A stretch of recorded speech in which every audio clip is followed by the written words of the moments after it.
Buonasera e benvenuti all'appuntamento con l'informazione di Prealpina delle ore 19. Decisamente inaspettata e per questo molto gradita, la targa consegnata questo pomeriggio dall'Associazione Provinciale Pakistani Varesini all'amministrazione di Cavaria. Il presidente Pasha Naem ha infatti omaggiato il primo cittadino Franco Zeni per ringraziarlo del sostegno alla sua comunità e dell'aiuto dato all'associazione nell'organizzare la sua festa dell'indipendenza pakistana, appuntamento che celebra ogni 14 agosto la fine della sudditanza dalla Gran Bretagna ottenuta nel 1947. La particolarità è che Zeni è stato eletto nelle file della Lega Nord, ma questo non gli ha impedito di collaborare con la comunità asiatica e di ricevere il premio.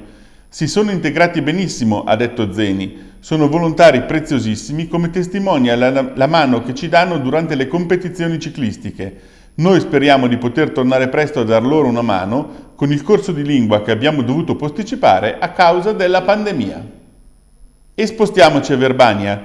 Mezza città è senza internet e linee telefoniche per un cavo tranciato durante i lavori in un cantiere.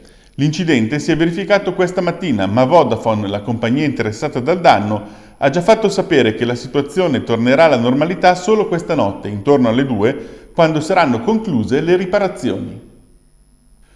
Un banalissimo incidente, l'auto che sbanda e finisce contro un muro. Questa volta però il paraurti ha tranciato un tubo del gas e nel quartiere si è dichiarato l'allarme. È successo nella tarda serata di ieri a Legnano, in via Comasina, all'incrocio con via Ferraris.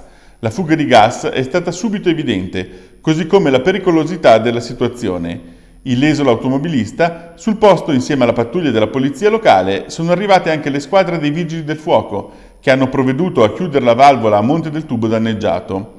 Contemporaneamente è stata allertata la squadra di pronto intervento di AM Linea Distribuzione, che si è subito messa all'opera per riparare il guasto. Nel giro di pochi minuti, in buona parte del quartiere Canazza, si è comunque diffuso un forte odore di gas, che ha messo in allarme non poche famiglie. L'intervento di riparazione si è poi rivelato più complicato del previsto. Questa mattina i tecnici di AM hanno dovuto scavare qualche metro di asfalto per sostituire l'intero tratto di tubazione danneggiato nell'incidente. E rimaniamo a Legnano per parlare di una casa degli studenti, il servizio di Luigi Crespi con immagini di Walter Todaro di agenzia Publifoto. Siamo in via Milano, questo alle nostre spalle era il vecchio comando della polizia locale, devastato da un'alluvione nel 1995 quando l'Olena uscì dagli argini e di fatto invase la palazzina distruggendo anche buona parte degli archivi. Da allora la sede è stata destinata a sede di associazioni, qui c'è stato il Calcio Roncalli, poi l'associazione musicale Jubilate. Da ultimo però il comune aveva anche pensato di venderla, nel 2013 era stata posta fra gli edifici da cartolarizzare per guadagnare qualcosa, un prezzo 500.000 euro. Ora però la giunta di Lorenzo Radice ha tutta un'altra idea. L'idea è quella di trasformare questo edificio, poco più di 300 metri quadrati, più sottotetto e la cantina, nella sede autogestita per gli studenti.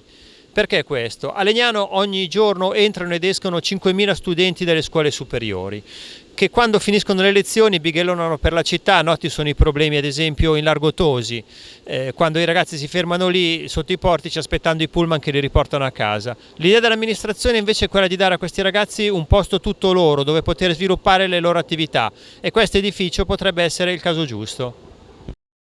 Quando sono stati avvistati erano in condizioni davvero precarie. Qualcuno era congelato e se fosse passata ancora qualche ora probabilmente non ce l'avrebbe fatta. 22 micini sono stati ritrovati qualche giorno fa a Tornavento, in via della Resistenza, vicino a un parcheggio. Erano neonati, perciò fragilissimi, e perfino col cordone ombelicale ancora attaccato in qualche caso. La fortuna ha voluto che da quelle parti passasse una giovane volontaria dell'Oasi del Gatto di Busto Arsizio. La ragazza, non senza aver provato un brivido nel vedere quei piccoli amici sciaguratamente lasciati in balia della sorte, si è presa cura dei felini, salvando loro la vita. Adesso i gattini sono al sicuro. L'Oasi del Gatto di Via Maderna ne ha ritirati 6, mentre altre persone si sono interessate degli altri 16. Resta lo sconcerto nel constatare che qualche insensibile abbia abbandonato una ventina di amici con il serio rischio che potessero morire. In chiusura i dati Covid. Lombardia bene, Varese male. Si potrebbero sintetizzare così i dati diffusi oggi da Regione Lombardia sull'emergenza Covid.